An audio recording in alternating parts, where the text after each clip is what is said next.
Morning, welcome back to the channel. It's Ali's Digger Diary, in case you didn't know. That's what you're watching. I don't go by the name of Ali's Digger Diary, it's a bit of a mouthful, but yeah, thanks for watching, thanks for clicking on this video. So I've still got all the junk in the back of the van from yesterday's service. I need to empty that out. I've got a lot of paperwork and emails to send, but if I don't go and do this now, then chances are by the time I've done all my chores, all my paperwork and stuff, the phone will ring and I'll get diverted elsewhere. So yeah, I'm gonna sneak out the yard now before anybody can collar me. Alright. Right. I always start off by saying right. I'm here and just a quick update. What isn't working? So when he's driving around, it drops down into first gear. When it drops down into first gear, it won't automatically come out of first gear. He has to select neutral and then drive again, and it'll work again for a bit, and then it'll do it again. The other issue with it is the return to dig function doesn't work. So when you pull the joystick back and you hold it for about 3 or 4 seconds, it'll beep at you and the arm will continue up on its own to its predetermined height. So generally that he's got it set in there to weigh his bucket at a certain height. And then the bucket curls, so when you've tipped your load of stone into the back of a wagon, if you crowd your bucket back over and hear the beep, it'll return back to level, so it's returning to dig back into the heap. But that's not working either, or it's working intermittently. Now, he said it's only happened since I've been in at the wiper motor. The return to dig has got nothing to do with the wiper motor, I'll show you. So I had this dash cover off, I had the screen off to replace the wiper motor. The return to dig is on the joystick, so it's miles away from anything that I've touched. I could see perhaps a plug for this might be adrift down there, which I'm going to check.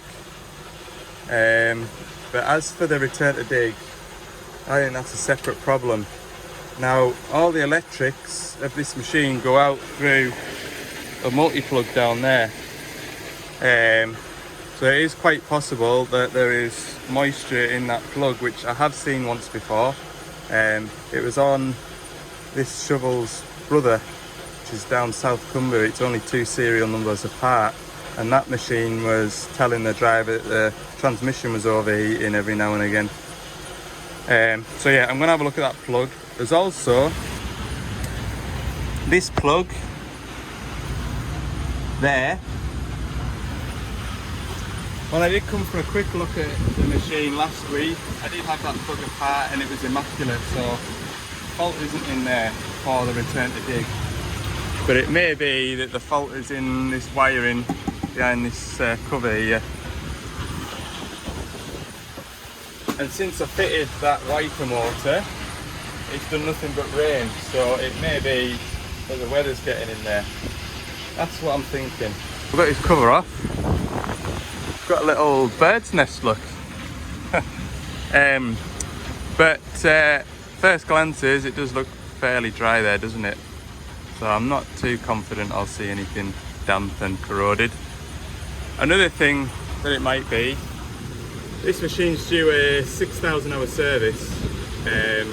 On that service we'll be changing the transmission oil and filter, so it may be that the transmission needs calibrating again. It would be the first time I've come across it misbehaving like that, and it needs a calibration, but it'd be worth doing. If we don't find anything else, it'll be worth calibrating the transmission before we go to see if it improves it, and then when we come back to service it, we can continue investigating it if it's not the transmission calibration. So yeah, I'll open these plugs up now. Yeah, everything in there is perfect. It's lovely and clean, dry. So that's disappointing. I was hoping that that's where I would be finding the problem. Yeah, anyway, I'll put it back together. Okay, so next I'll undo the work that I did by taking this dash cover off. Just make sure that I've not nipped or trapped any wiring from the forward reverse lever here, because this is what the driver uses the forward reverse on here, as opposed to the forward and reverse on the joystick here and the forward and reverse on the armrest here. Old school that way, just everything's old school, I suppose you could say that. Yeah, the only other thing is that I'm thinking, when it normal running around the quarry, it'll run in second gear. It's only really when you dig into a heap that it'll drop down into first gear. You can also make it drop down into first gear by pressing the kick down button. There's a kick down button on here which drops it into first gear, and that would be in the joystick. And also the what's it called, return to dig function is done through the joystick as well. So perhaps the fault is in the joystick, which would be my first electric joystick fault. But I would have thought it would tell me that there's an issue with it, although yeah, I'm not sure. But anyway, I'm just going to double check my work in here. So that's the wiper motor that I replaced the other week, and that's the plug for it, and that's all I undid. I'm just looking, this is the wiring for the forward and reverse shuttle, and you can see that pink wire there's got a bit of a kink in it. Now I didn't have any of these unplugged, I didn't touch them really, I didn't even pull them out like this, I just left them tangled up in there. But if I open this up, and you see that pin in there is bent over to one side. Now I don't know if that's got out to do with it, but I'm pretty tempted to cut that plug out, put another plug in, because it'd be pretty easy, and I'm not too happy with the state of that pink wire there. See how it's fairly necked over? You could well imagine the wire isn't in great shape in there. It wouldn't take 2 minutes just to pull that apart and replace it. So I think I might do that. Fairly straightforward. The wires are the same colour on the other side of the plug. Red to red and blue, yellow to yellow, pink to pink, grey to grey. I think I'm going to do that just to rule it out.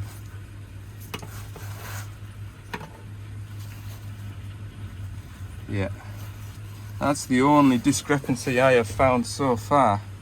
But I didn't have any of this unplugged in my defence.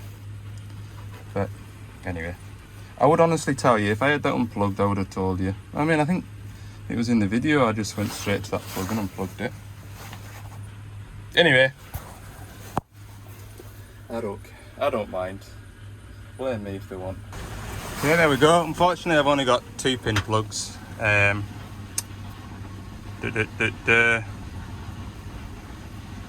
So I've done 2 plugs, but yeah, I'll get that screwed away in there, out the road. Make sure it's not going to catch the wiper motor as it's going round and round.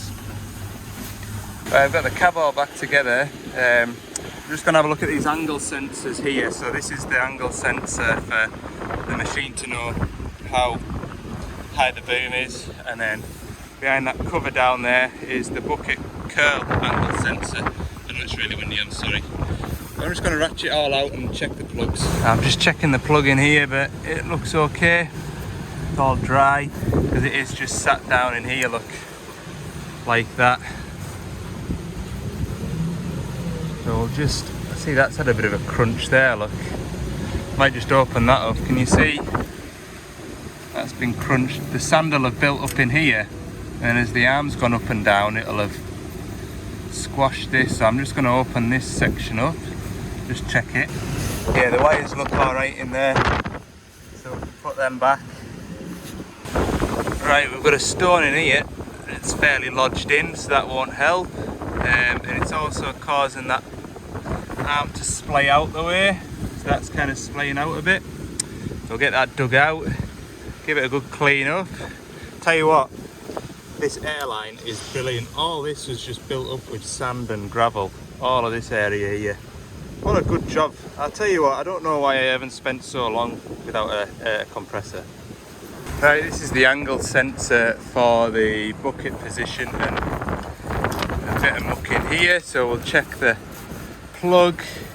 Not as bad as the one up the road up there. I'm going to get my airline again and give this a good blow out, and then I'll unplug it and just inspect. Right, so what I've done is I've checked both angle sensors, checked the wiring from that bucket angle sensor all the way up the boom, because as you can see where it crosses that cross member down there, a big stone or something could easily crush that. Checked it all the way up, cleaned a lot of stone out from that one down there. It's got a nice big heavy cover on it, but that also stops stuff being able to fall back out as well, I guess, although it hasn't got a bottom to it. But anyway, everything's had a right good clean out. All the plugs have been apart. I've not found any issues with anything in the plugs. So how it works is if I pull this back, it beeps like that and it continues to lift. See, I'm not doing it, and then that stops in the position where it's going to weigh, so it's weighing what's in the bucket. And then if I tip the bucket out and do the same again, return to dig, it continues to return to the level point. So when I put the bucket now on the floor to scoot back into a heap of stone, it's almost level, I think, because I was messing around with it the other day.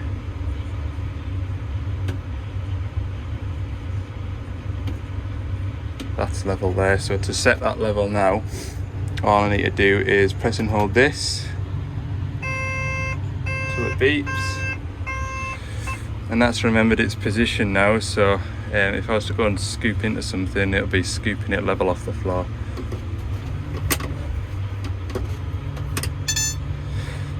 There it goes, away up, stops there, empty. I don't know whether just a build-up of muck is what's causing that. The next test now is to run it around the quarry and see if it's gonna throw us into first gear. I'll do it the way that he drives it, using the forward reverse shuttle down there and the steering wheel instead of the nice electric joystick. Right, so if I back up this hill here, you can see I'm in R2, which is reverse second gear. Now it will happily climb this in second gear, no bother. It's just dropped to first itself now, actually, because I was dawdling. So we'll see if it comes out. It's come up into second, no bother at all there now. We go down the hill and I press this button here, drops into first. We don't need to touch the brakes on the way down because the gears hold it back. And we'll see now as we pull away from here whether or not it'll jump up into second. Doesn't want to, look. That's the first time it's done that, because it's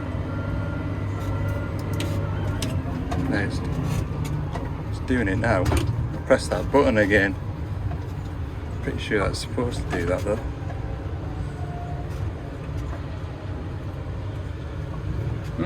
Funny one, isn't it? Use that to go down through the gears, you see. We're in first.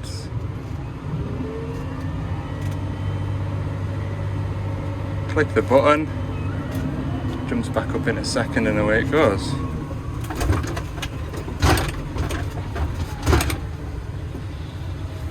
But it hasn't chucked me into first. I've always had to put it into first.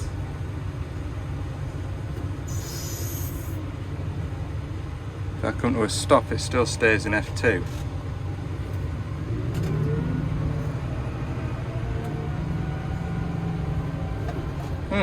Right, it hasn't really not done as I've told it to.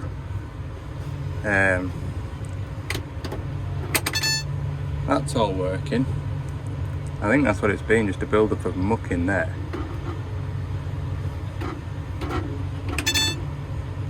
When I came to it the other evening, late afternoon, whatever you want to call it, the return to dig function, more often than not, didn't work, if that makes sense. So it worked less than it didn't. That makes it sound really confusing, doesn't it? You can check the angle sensors anyway. They're the boom sensors. So we can see when I tip the bucket over, the values change. And then curl it all the way around. Should go to about 4,003 there. But they're definitely moving. And if I lift the bucket up, lift the whole boom up, boom angle sensor, it's registering that as well.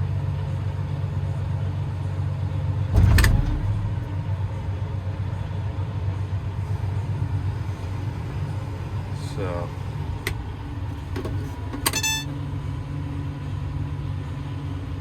yeah, I think what I'm going to do is calibrate the transmission, give them it back, see what happens. Like I say, it did do it once with me the other night. I was driving in second, it threw itself into first, which just about threw me off the seat, and then it wouldn't. I'm sure I was trying to press that button, but it wouldn't come out of first gear, and I did it to put it into neutral and set back off again. And that's more intermittent than this fault on the joystick. So I'll do a vehicle transmission calibration back. Just I need to check the transmission temp first actually. TCU, yeah, we're warm enough. Oh, why did I press that button? Right. So we're calibrating now. We'll let it do that. I'll chuck all my tools away. Yeah, it may be that plug that I've stripped out and put 2 new ones in. That might just be it. It would make sense that was in there. I might have disturbed it. So yeah. We'll calibrate the trans. Like I need to come back and service this shovel. It's just gone over. Well, not gone over. It's just came up to its service schedule now. But don't know when I'm going to do that. I'm off on Friday. Normally these lads like a service on a Friday. I'm off this Friday, and then the following Friday I've got already taken a booking. So I'll have a crack with them when I go in, see when's best for them, other than a Friday. Right, that's the calibration complete. So to save those settings, we switch the machine off and then start it up again. I think I'm coming back to this next Wednesday or Thursday to do a big service. So yeah, I must get my impeller for my Milwaukee pump sorted sharpish. Yeah, it's fired up again. I'll just go around the block again, just see how it feels. Make sure it'll actually move. I am back at the yard. I've just been popping some parts back on a digger that I robbed some parts off.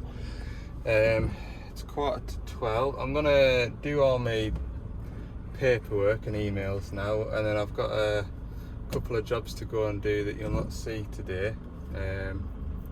That's just life, isn't it? Sometimes you don't get to see everything, but I will be working, don't you worry. I've got my parts in the van for tomorrow, so I can go straight from home to tomorrow's work, which you will see. Yeah, look, it's all go for the Rickaby show. Everything's getting parked up. It'll not be for, well, it's not until the 6th and 7th, I think it is this year. Park up next to the parts van. Breathe in. Yeah, 6th and 7th of March. So when it's on, they're just around that corner there, they're putting up a big tent. Yeah, so it's pandemonium around the back. There's just stuff scattered everywhere. Right. Get my laptop and my paperwork and my phone for doing my job cards. I'm going to enjoy the next half an hour. So I have just ordered myself a new impeller. It's a genuine Milwaukee one, apparently. And it's coming from Liverpool. It was best part of 50 quid plus post and packaging, which was a £5, I think. But the important thing is I'll get that by the end of the week. I could have gone onto eBay or Amazon and ordered some cheap ones. I could have got a pack of 6 for the same price as what I paid for a genuine one. But I won't see them until the 5th of March, which is it's too far away. I can't do without it. I've got 3 shovels to service next week, unfortunately for you guys watching, and they're all big services as well. They're all 1,000 hours. I've got 1,000 hour, I've got a 6,000 hour, and I've got a 1,500 hour service. So there's all those shovels need a lot of oil moving, and yeah, I ain't pouring any oils, me. Right, that is the engine running. I'm gonna go and do these couple of jobs. It'll see out the rest of the day, so you'll probably see me in the morning. Right, I'm back from my travels, and I've called in at this machine on the way back. This is the machine that I put the new front window in. No, it wasn't a new window. I refitted the window after it fell out. It's still in, which is good, but the squeaking noise is back. Do you remember I put pins and bushes in the bottom, and it was grand for a bit, and now it's back again. And I've actually been present while the squeak has been there, and it's the weirdest thing. You put your ear to the boom about where the work light is, you can really hear it. There's something in there rubbing, but I've put my pry bar in where the pipes are and rattled them all about, and that doesn't make any odds to the squeak. And I'm just working it now. It seems to be alright, and that's another thing as well. You could work it, nothing, and then just lift the boom up with nothing in it and it'll squeak. And I can well imagine it's irritating, especially with the front window open. So all I've done now is I've braided the boom pin out so far, so it was still in it. Yeah, I just basically moved the pin over at the top of the boom ram and got him to work it, and the noise disappeared straight away. And I've braided the pin almost all the way out. Just have a look at it. It looks well greased because I've greased it all as well. Greasing it didn't stop the squeak. I hammered the pin out, looked at it, it was well greased, shoved it back in to where it lives again, and it's not squeaking though. It's so annoying. I don't know what to make of it. That heap of stone there was there about 40 minutes ago. Oh Lord. Anyway, I don't know. All I've done is move that pin then, and it stopped squeaking, so the noise is on that pin, which is good. But we've got another machine at Carlisle. I'll maybe rob one off that and fire it in and see if it cues it permanently. We'll see. Look, a rainbow. Hey man, look at that. It's 36 minutes past 4. That's the day put in already. Yeah, I'll see you in the morning then. I'll have a little ride out down south. Okay. Morning. It's Wednesday today. Yeah, the weather isn't great again. So you find me at another DX19. The hitch wasn't working, or it was intermittently, but I've that annoyed about now.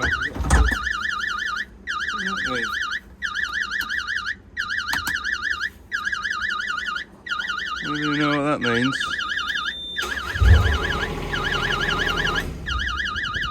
I don't know what that means. Why is that doing that? I thought I'd just fixed it.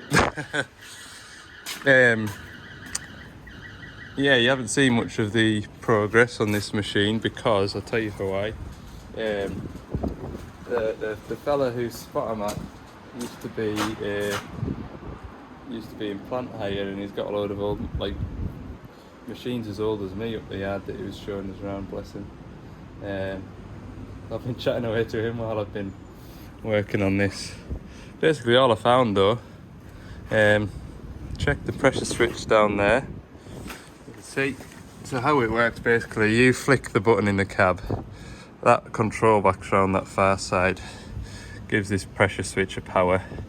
So when you curl the bucket, when you curl the bucket and dead end it, that pressure switch shuts. That gives them power back up to the control box. The control box now knows that you've got the bucket curled all the way in, and then it sends power down this orange line here, which then opens this, or which then energizes this coil, which then pulls a little spool in their back, which then allows oil to go up to the quick hitch. That's how it works. So yeah, all I found was I went to strip this plug down, and the blue wire, I think it was basically only just contacting down here. So I've just stripped it back, refitted it, and it works. Apart from when I picked up my camera, it starts beeping at me, which is odd. So let's see.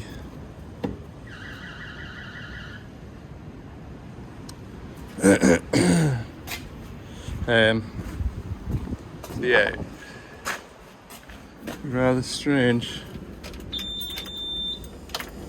Do that. That works as it should.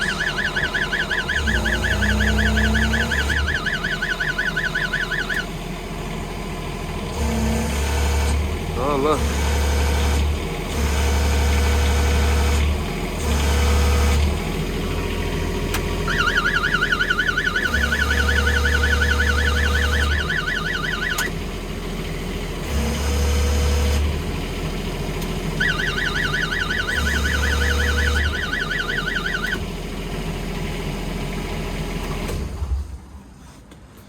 Seems to be working, but I'll give it 5 minutes now and see what happens and why it was beeping at me, because it's only going to drain the battery, that, isn't it? I've also got to service this machine as well, so that's on my to-do list. Yeah, that's the control box there. You can see that's where it's getting its live from. This customer wanted a lockable isolator, but we struggled to find anything that would fit in there, so I made this up. Look, it's one of my better bits of engineering. Look, you isolate it like this, put that over there like that, put your padlock through there like that, and you can't I know it's got a removable key, but normally this key is on a chain, and it says, well, why don't we just, why don't the owner just take the key away, and then you can't physically start it? But no, it had to have a lockable, I don't know, some boxes you have to tick in it to do some of these sites. Is just ridiculous. I don't know what to do now, because when I picked the phone up before, it was squawking at me, so I know that squawking isn't normal, and it was flashing red and orange, so I don't know what that means. I wonder if there's a destruction manual with this. Aha, there might be. Throw a nosy through this, see what a flashing red and orange symbol means. That's what the problem was. It was an amber red light with the buzzer pulsing, and that means that the pressure switch fail closed. I take that as, because I've left it with pressure in the line, that's why it's done it. That's what I take that as. Everybody agree? We all agreeing, because I've left the bucket closed, that pressure switch is closed. It's doesn't like that.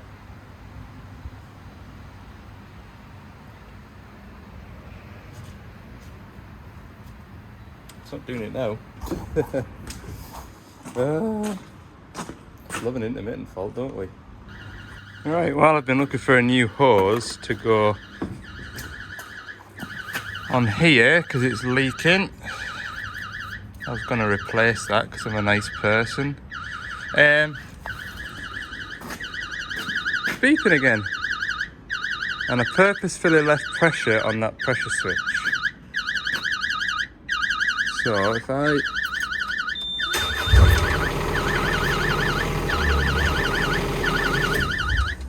It says you need to cycle the power off and back on again. That's another fault with this, I think, is that it's on a permanent live as opposed to an ignition live. So that's another adjustment I need to make with this, is put it on an ignition, because that light in the cab just stays on all the time. And then if it picks up a fault and you're not with it, like leaving pressure on the pressure switch, it'll get itself upset. So what I'm going to do now is work the quick hitch a couple of times, but I'm not going to leave pressure on the switch.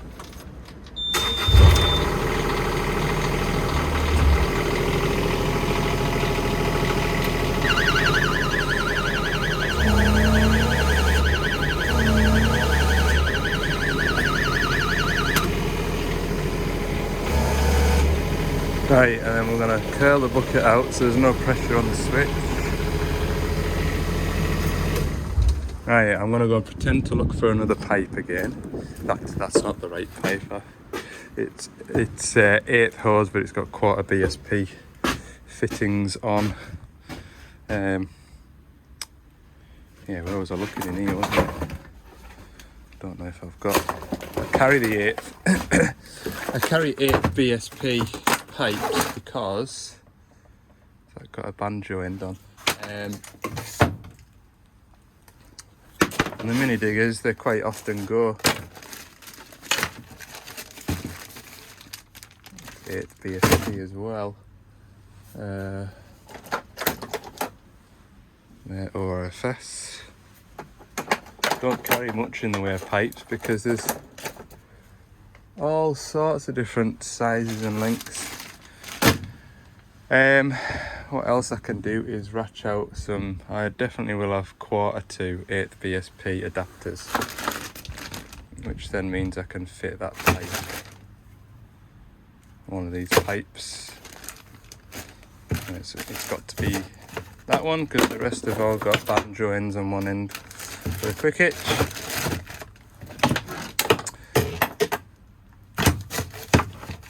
That looks like a DX85 or a 62, just in case.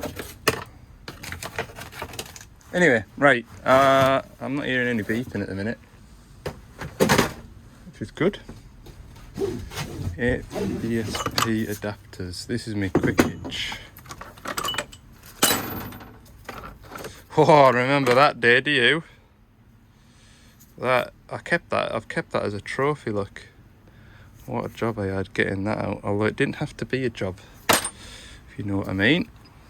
It didn't have to be a job if it was outside a perimeter of a certain site. That would have been a very quick job. Oh, that might, I mean, that's good enough for what I need. I was going to go male, but that makes life easier. Any more in here? These are all old quick hitch kits that have, you know, spare parts, stuff that I haven't used. Handy to have. Look, there's a BSP, 1/4 BSP to 8th BSP adapter. So we can make that work. Right, so I'm gonna plumb it all back together now. I'm gonna chop this bit of wiring out because it is absolutely rock hard, whether it's reacted with the oil leak or whether it's just the heat of everything, because it was cable tied to this pump pipe here. So yeah, it's not very flexible, so I've cut it there, which should leave us plenty of room to get that onto there. Just sort of doing the job right, you know, trying to anyway. and I'll get that pipe changed out. This is going to be a little bit longer, but it's what I've got, and it's just making a tidy little mess in there, isn't it? Okay, so we're sorted in there. All I wanted to do now was to make it work off an ignition live rather than a permanent live. So the reason why I want it off an ignition live, you see when we left the bucket curled over and then it recognised that the bucket was fully curled over and it was basically telling you to uncurl the bucket. To reset it, you have to come around here, open that door to open that door to turn the isolator off to reset the box. So I guess if you took the bucket off and left the bucket curled and went home all night, it would be beeping at you. So I put it on an ignition live. I found this 6-pin Deutsch plug here had an ignition live, so I pulled the pins out of it, put it into a 2-pin plug and wired it into here. I'll tidy all that up shortly. So now when we turn the ignition on, it should do the little siren. There we go. It is now an ignition live. Good. Right. Tidy everything up now, get a load of cable ties flung all over it and put it all back together and then spin it round and service it. Right, I'm halfway through servicing this. I thought I'd save you the hassle of watching the service another machine, especially when next week I've got 3 shovels to service. But yeah, I thought you might, I know I mentioned it in the previous video about engines and stuff. This is a Kubota engine in this one. But the newer model to this, which looks identical, it's got a Yanmar engine in. So when you're getting filters for your DX19, just make sure you have the serial number, because I have turned up to a new shape one with the Kubota filters and obviously they don't fit. But I'm having a bit of a time of it because I've had to take that filter head off and put it in the vise because that filter was that tight. It's done 600 hours this machine, and this is the first time it's had a service. Yeah, I thought that one would be FT as well. So yeah, getting there, I'm getting there, but it's just, everything's so damn tight. Oh, it's going up grand. I need 2 hands to get my bucket underneath here to catch the oil. That's the hydraulic return filter. Done the engine oil filter down there, and the fuel filter there I've just bled up. It's just a steady rain. You don't realise you're getting wet until you stop. Right, I've probably mentioned this before, but the only time I ever pre-fill a filter is when I'm servicing DX19s, DX10s. These hydraulic filters, if you fit them empty, I've found that the machine sounds horrendous when you start it up, and it takes a long time to get that air worked out of the system. It just feels like you're doing damage to the machine. So I always pre-fill the hydraulic filter with a fresh drum of hydraulic oil. Just, it stops that cavitation and feels like I'm not doing any damage. Okay, I've been here long enough. Been here long enough is what I'll say. I did the final drive oils on it, and you do forget how long it takes to refill them tiny little hubs with probably 75 mil of, not 75, 750 mil of oil. It's a slow process. Time is quarter to 1. Anyway, at least I've been indoors because it's just miserable out here. I'm heading in that direction next. Into the gloom, into the Lake District. Go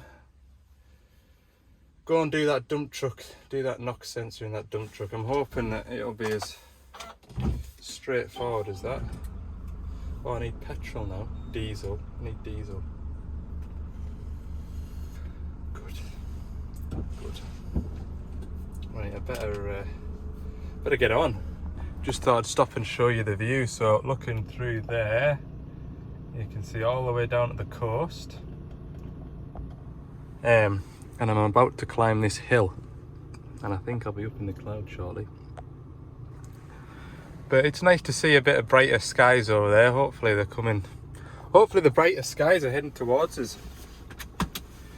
Right, I think it is just another 5 minutes drive. Told you it'd be nearly in the cloud. There it is, Dumpy McDumper. Go and put a new sensor on it so it can save the world. Big case shovel there with chains on its wheels.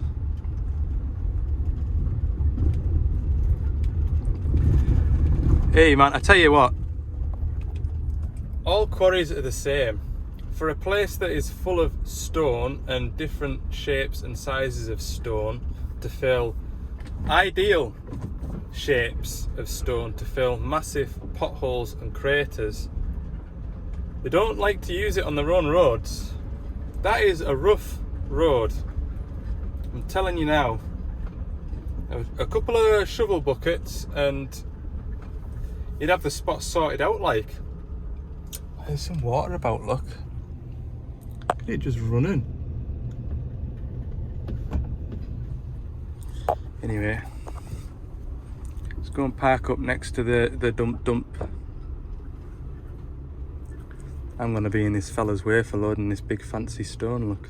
Right, I'm just getting tucked in behind here because this shovel's going to be loading the some of these big stones out of here. And once again, I've got talking to them folk, and I'll tell you what, there's some stories to tell, they really do. Anyway, I'll be out the way here. Okay, so if you missed the previous video, you'd probably be as well to go back and watch it, but at the end of the video I was replacing the knock sensor that came out of the engine. That was because when it was on a night shift down at the docks, it threw a knock sensor fault up and the machine was in limp mode. When they went to go and recover the truck with a lorry, they started it up and it ran no bother at all. So they just wanted me to go in and check that the machine was good to go. So I ran it through an after treatment test and there was a discrepancy with the values that the sensor was reading.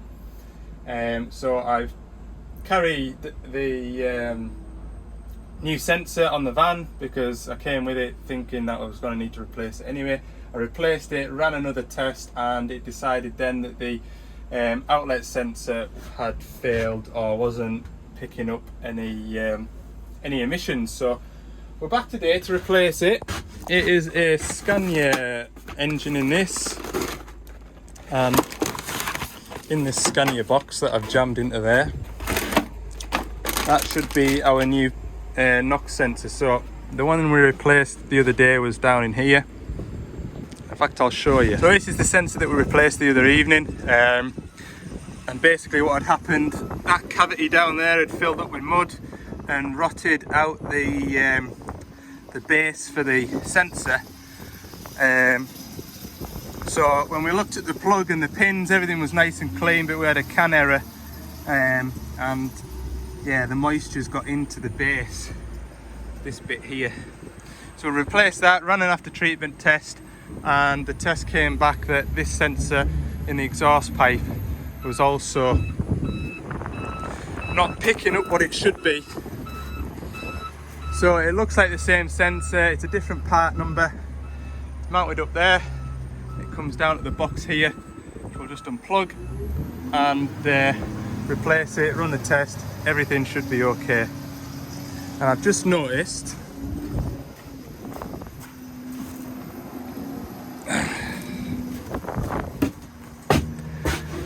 I did notice that I'd lost this, and I did think last time I used that was on that dump truck.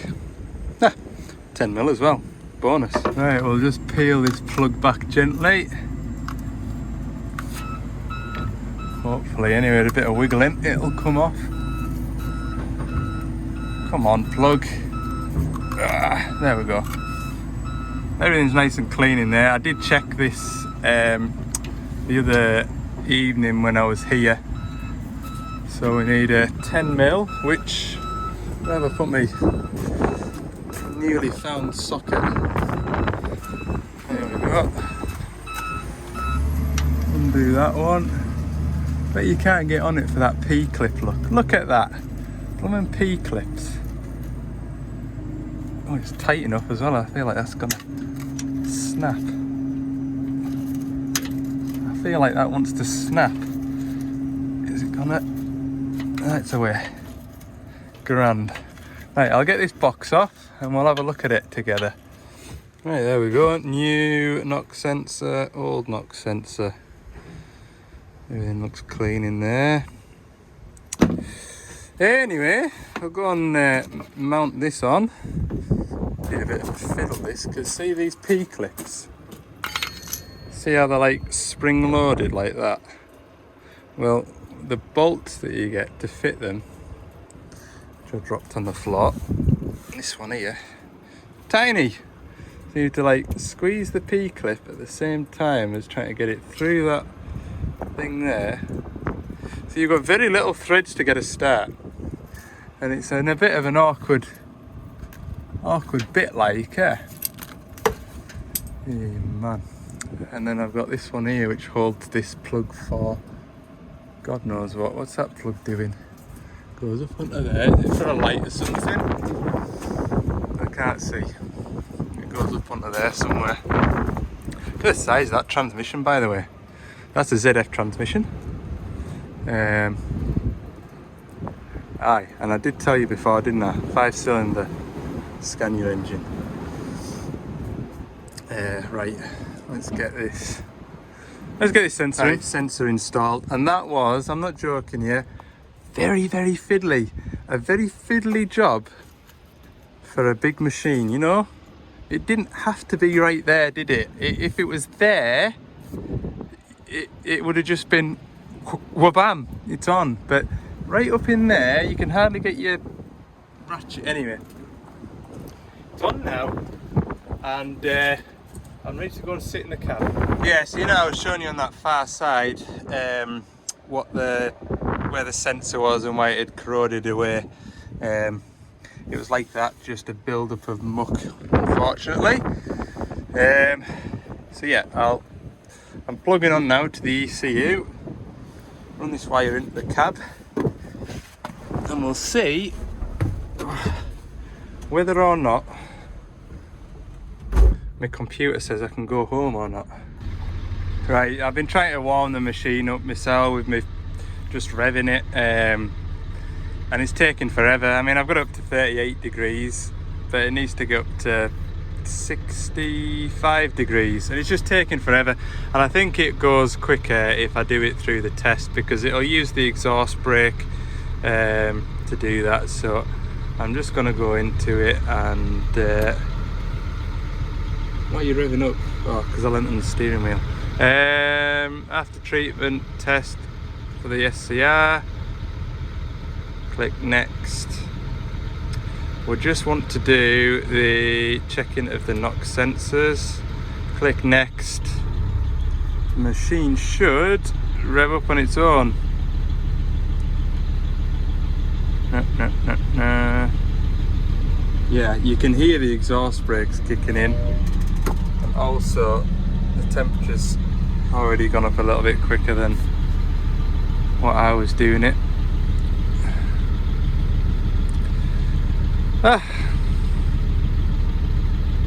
Yeah, coolant needs to be above 66 degrees, so just chill out. So we're at 73 degrees. We are at the point now where it is checking the knock sensors. And it's actually clearing out now, look. Lovely old day, look. Lovely old job. So what was I going to tell you? Aye, that's right, there was a question about what, I don't know whether it was that monitor or that monitor. I've no idea what that one does. Presumably it's linked to that printout, so whether it records how much weight the truck's carrying and you get a printout at the end of your shift to say how much you've you've shipped about. I'm not 100% sure, if I'm honest with you, but that's what I would say. Look, knock sensor check has finished. That one there is the backup sensor, and that's your standard gauge panel there. That gives you all the information that you need to see. Look, 835,920 tons. That is how much that this truck has carried in its life. Anyway, the knock sensor check has finished, and the result is a pass. So that means I can head home. Good, silence has resumed. Now, see this here? I'll show you this. Without this tiny little thing, without that tiny little USB key, this whole Scania connection is absolutely useless, and it used to be attached to this keyring to make it larger so people wouldn't lose it. But someone's been a bit rough, and they've snapped the damn thing. Anyway, there is video evidence that I am putting it back in the box.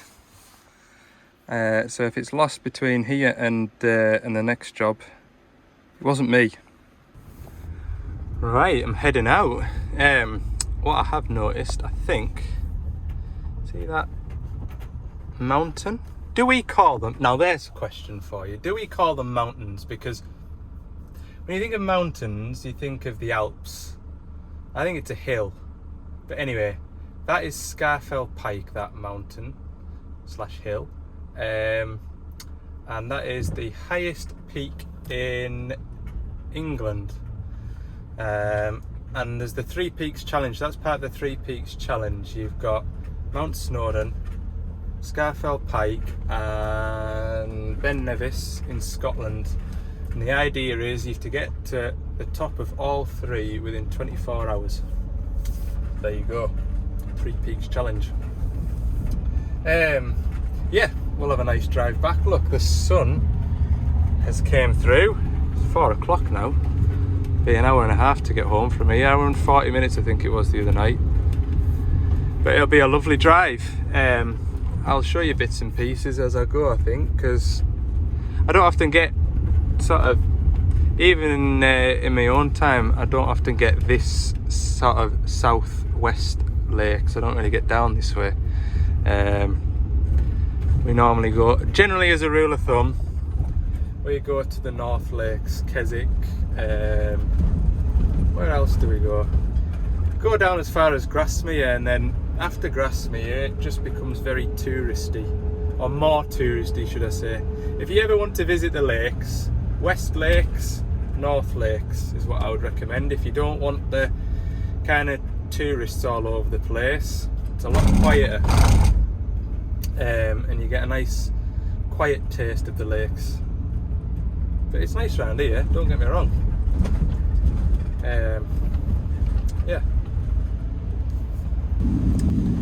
Yeah, I think it definitely is not Kirkstone Pass.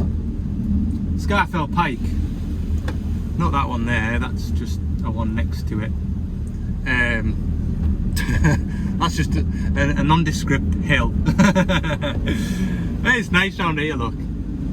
I tell you, if you want a long weekend, you'd find somewhere nice, bit of fresh air around here. It's lovely.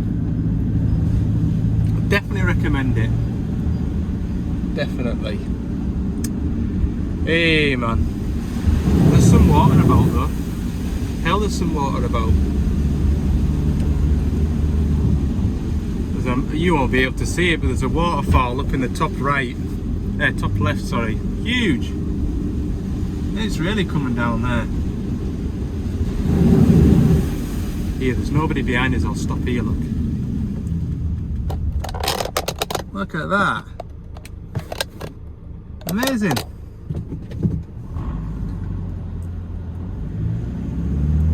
Right. I'll release you from Ali's magical mystery, emphasis on mystery tours. I'll wind the video up at that. Thanks for watching. Hope you've enjoyed it, and we'll see you in the next one.